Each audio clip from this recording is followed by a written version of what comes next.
So finally, New Zealand registering a win in the T20I series, beating India in Vizag by a margin of 50 runs. Now, in this match report, from an Indian perspective, I have good news for you and I have bad news for you. Now, you must be wondering that on a day that India has lost by a margin of 50 runs, which is massive in a T20 game, what could be good news? Well, I have multiple good news for you. And the good news is, first thing, that it's a bilateral series. Remember that. And it's a bilateral series that India had already won. So in that sense, this loss doesn't count for much, as was visible in the team that India played. And the second bit of good news is an extension of that if India had put their best foot forward and lost, that would still worry me a bit. But the fact is, India went in this particular encounter with just 6 batters, 5 proper bowlers and 2 bowlers who bowl quite often in Hardik Pandya and Shivam Dube, not even being used to bowl. All of this tells me that this was a game where India was experimenting. This was a game where India did not play their best 11. Now, there can be a lot of debate about should India have played the best 11 or not. Well, quite frankly, I see the point that the Indian team had on this occasion. I think they wanted to play the team that is going to be playing the T20 World Cup. So they wanted to try everyone that is part of that squad, which is why today's game, the balance was not there in the Indian team because you had taken out one batter in Ishan Kishan and you got in a bowler in his place in Ravi Bishnoi. So what did that do to your team? Well, 6 batters is not something that India has been doing. 8 batters is what they need. So there was a clear imbalance there. But as I said, that imbalance only happened. They could have fixed that imbalance. If they really wanted to win, if this game was so important to them, they really wanted to win, they would have fixed that imbalance by simply replacing Ishan Kishan with a Shreyas Iyer who was part of the squad. He would have come in and then that imbalance would have been sorted. So they did not sort it, and I see the reason behind it. Clearly, they want to give players that are part of the World Cup squad a lot of chance. That includes bowlers as well. That's why they're playing a Harshit and a Bishnoi and a Kuldeep. And that is why Arshdeep also doesn't get too many chances. They are continuing to play and they had to sacrifice a batter. They did it.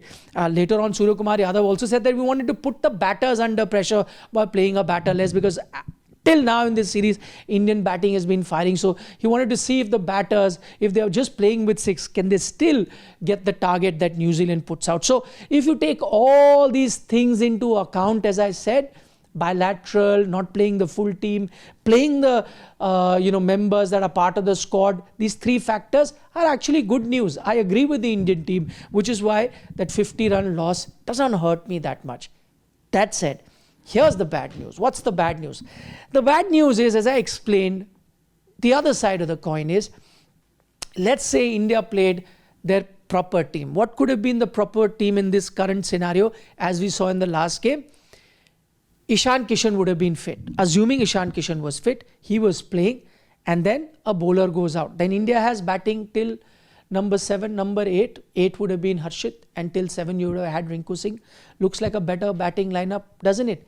But let's not forget, the margin of the loss is 50 runs. Now I'm giving you the other side of the story, which is why I say that's the bit of bad news. It's a 50-run margin that you've lost by, which is massive in T20I. Assuming Ishan Kishan would have been fit, you played him, dropped a bowler. That is your full strength team in that sense, with Tilak Verma out already. So in the current circumstances, your full strength team. And if New Zealand got 215 and you batted the way you did today, are you guaranteeing me that if Ishan was playing, you would have won? Maybe not.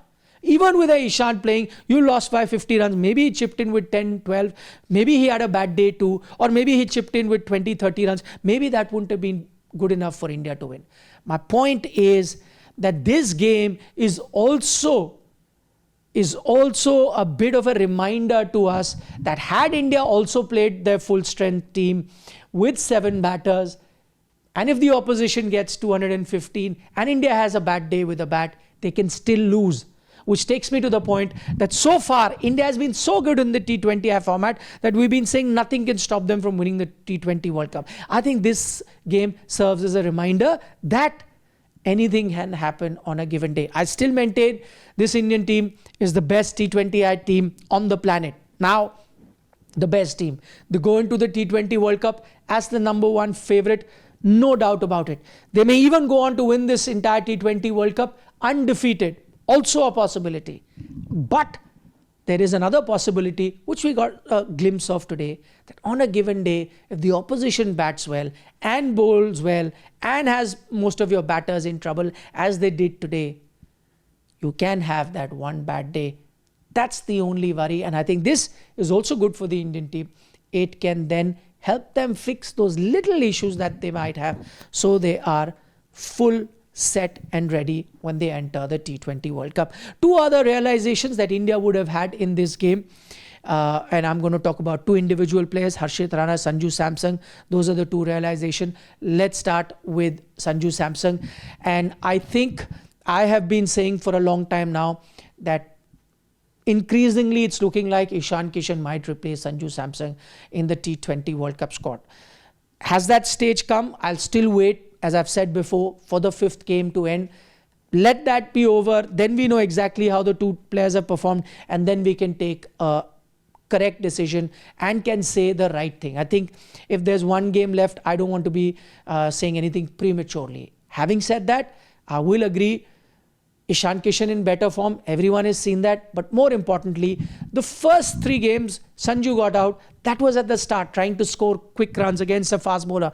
That I will still take. Today, I think, is a more worrying sign than those 3 dismissals that he had early on. Why? Because today he got the starts, he got the runs. In the middle, you get outfoxed by a bowler. Santner makes you look completely clueless. That is a more worrying sign for me than a batter getting out for 5, 6 early on, trying to hit a 6. That's still okay, I'll take it. I'll say maybe, like in Suryakumar Yadav's case, he's just a good inning away from form. The problem is when you get beaten by a spinner like that without moving your feet and the ball straightens, you get out. That worries me. That is he mentally all there? Is he feeling confident? Is his feet moving well? Is he in good form? That is the worrying sign. And with not too much time to go for the World Cup, it is increasingly looking like that Ishan Kishan might take his place. I still say might because I want to wait for the 5th game. I want Sanju to have one game and then take a more calculated assessment of the entire situation. Finally, the other thing India takes, Harshit Rana, as I mentioned. I think it is time that we realize that he's not an all-rounder. Again, Harshit is a good bowler. He's earned his right to be part of this squad. And I think after Bumrah and Harshdeep, he will be that bowler, pushing for a spot into the team. And he deserves that, whether it is in ODI cricket, whether it is in T20I cricket. He's a good bowler. He's picked up wickets on a lot of occasions. And on a rare occasion has chipped in with a bat as well, as we've seen in ODI. But ODI is played differently. In T20 cricket, for you to be a match winner with a bat, you have to be a very good hitter, consistent hitter, and you have to show multiple times you can do it. I think it's unfair to call Harshit Rana an all-rounder. I don't think you can classify him as an all-rounder. He is a bowler who can bat. I think that's his best description. If you take that and you take Harshit as a bowler who can bat and then slot him in the team, I have no issues. But if you want to slot him into the team thinking that he's an all-rounder, then you're making a mistake, and that might cause some sort of disruption in your team combination. That's something that Indian team must realize going forward. Give us a like on the video if you're enjoying our content. Don't forget to subscribe to Sports Today. Plenty more sports-related content already there. For the moment, from me, Nikhil Nas, bye-bye.